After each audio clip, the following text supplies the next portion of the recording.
What is the difference? Severe inflation, severe recession? Well, here it is.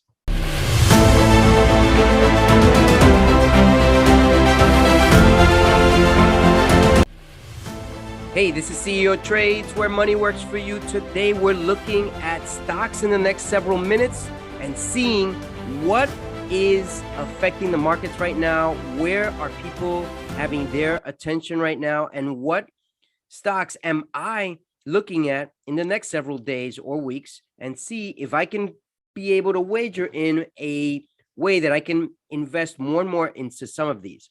So let's take a look at some of these. Here is Plug. Now, Plug released this morning information.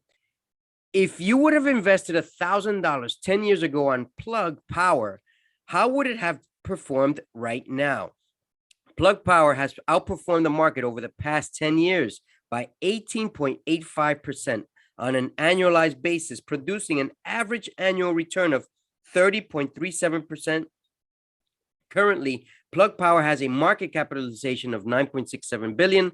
Buying 1,000 in Plug, if an investor had bought 1,000 of Plug's stock 10 years ago, it would be worth $14,177.97 today, based on a price of $16.72 for Plug at the time of writing this. Isn't that amazing how things just turn around, and sometimes they work for you, just like money is supposed to work for you, correct? Now, as we look at Plug here, you can see right now it's at $16.99. It's a little bit higher than what was said in that information. That is very important to note. And I am betting on this one for the long term, that this will head up to the $50 to $60 range eventually. Now, obviously, we are in a severe inflationary period right now. What is the difference between severe inflation and severe recession? We're going to take a look at that in a moment. Just wanted to show you some other stocks before we take a look at that very important question. This is JetBlue. It's another one of those that's being watched. Why is it being watched right now? It's worth $10. It's gone up just a little from its $9 low 2 days ago.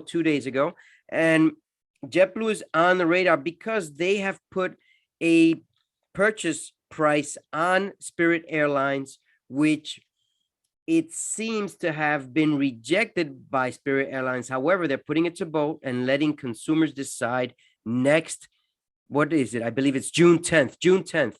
They're going to decide on June 10th whether this deal will go, or if Frontier will get to buy Spirit Airlines, because Spirit Airlines is for sale, and eventually that's going to be converted into one of these two companies. Now, Save is Spirit Airlines, as you can see here, and it is up from its lows of $18. It's gone steady up. I don't think it's going to go much further than what it is right now. As I said, we're waiting on this information, but we're waiting on other information that's coming out next week when the Feds release their numbers, and those numbers are going to be very serious on the unemployment rate and so on. If the numbers are down, we have some trouble coming our way. This is Nike, and Nike has gone from a wants to a need shoe, and people want these shoes, but they need them as well. It's gone from a want to a need.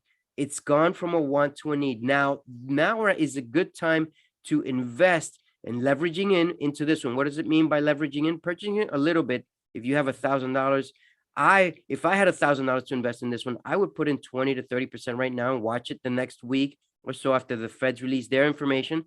And if it goes down a little bit more, I'll pick up more. But even now, it's a very good purchase price. You can see it's at 112. The high was 179. Nike's not going anywhere, and it's in high demand. And as I said, it's gone from a want to a need. It's amazing. It's amazing on a product. Starbucks is the coffee of the people, and as of right now, it seems to be very, very low. It is down a good 30 to 40% off its highs. It's at 73 right now. I would say also wait until next week, watch it and see what happens, and then maybe leverage in if you want to. If I had $1,000 right now, I would put in 20 to 30% as well on this one, because this is a long-term hold as well. Netflix has had some issues, but as we can see now, I believe it's recuperated a little bit. No, No, it's consolidated. It was at 162 its lows, and now it's at 190. So it's gone up a little bit, but it's way off its highs of 700. Will it go back up there? Will it not? It will depend on the average investor, and it will depend on the hedge funds. That's what that one is looking at. Delta Airlines is up. Delta is the number one airline in the US, and this stock is moving. However, I believe that in the next week or so, it might drop a bit more, and maybe we'll get for a chance for a dip buy on this one. Some of us.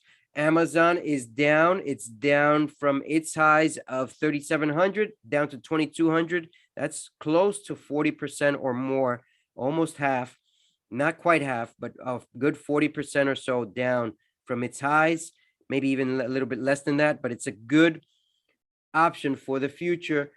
Dip buying into this one for those of you who have enough money to go around and buy a share at $2,250. Ford Motor Company is also down. They have some issues with their electric vehicles. They're waiting on some parts as well. And now we can see their shares at $13. It's not a terrible deal at $13, but I am still waiting to see if it goes down into the single digits before I make a dip buy. Macy's, I didn't expect to make this move in the last 2 days. It's gone up. I haven't been able to see this stock since Monday, and I believe that this one should go back down at least to the I'm betting that it goes down to $14 area, but at least to 16. It will depend on next week as well on what information is released by them. I believe they're releasing information soon, although I don't have it here. Let me see. Oh, it was today. It's today, this morning. Earnings, 82 cents. That's why their stock is up, because they have good positive earnings compared to Walmart and Target, which released negative numbers. Macy's has surprised again and again, and that's a good deal. Boeing is way down. It's at 128 right now a share, and I believe it's down from 391. This was what, 3 years ago. And in the last year, you can see that it had its highs in 2021. It had a high 275, and it hasn't recuperated, but it will eventually. There will be a demand for more airplanes eventually, and they are also specialists in other areas. This is Tesla, and Tesla is at 715. I thought it was going to keep going down once it got to 617, and look at it. Sure enough, it's picked up a good 15% or so. This is pretty good stock to hold for the long term. I am still going to wait before I make any investments into this one or any of the other ones. This is Beyond, and Beyond should be on your radar, because Beyond Meat, I've been watching it since it was worth $2 a share. It went up to 160, I believe. Did it go up higher? Let's see. Was it to 239? And I remember when it was down here, back in, I don't know, 2019 or so, and no one really wanted it. And all of a sudden, boom, they released their non-meat package that tastes just like meat, and it went way up, but it hasn't been able to recuperate since then.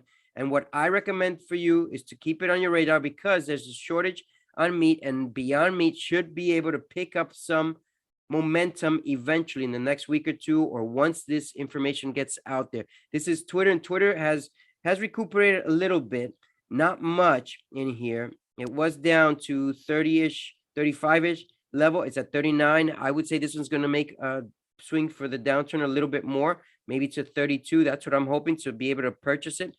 But if Elon stays faithful to what he said, he's going to take this one private, and it's eventually just going to come off the market, and everyone will be bought out. FCell is up a little bit. It's been down, and this is one of those alternative energy sources, and I believe that this will be the talk of the town, one of the talks of the town, as well as other energy sources, because gasoline prices are so high. People are looking for alternatives, and this is coming your way. SPX is just basically the S&P 500 index, and this shows that SPX had its highs of 4,800 back on December 27th of 2021, and it has not recuperated. It is down 20% from its highs. If this one goes down another 10%, we have a serious recession coming in. If that aligns with the numbers coming out from the Feds, that's what we have.